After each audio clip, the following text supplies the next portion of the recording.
Hi there, I'm Amber Worthington, Deputy Director for Idaho Fish and Game. And I'm Joey Ishida, Assistant Chief of Enforcement for the Idaho Fish and Game. Oh, and this is Wilson from the MK Nature Center.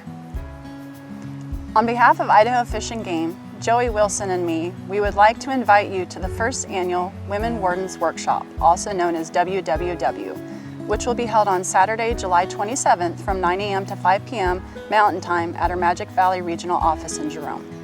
By now, you've probably seen some of our female conservation officers inviting you to the WWW. To clarify, all are invited to our workshop. In fact, the timing couldn't be any better because I'll be opening the application period for the conservation officer position in mid-July. We'll be talking about the education requirements for the position, what it means to be an officer, typical duties in the life of a conservation officer, and much more.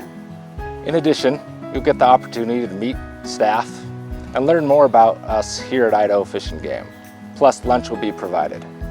Please register on the Idaho Fish and Game website and give us a shout if you have any questions. Hope to see you there.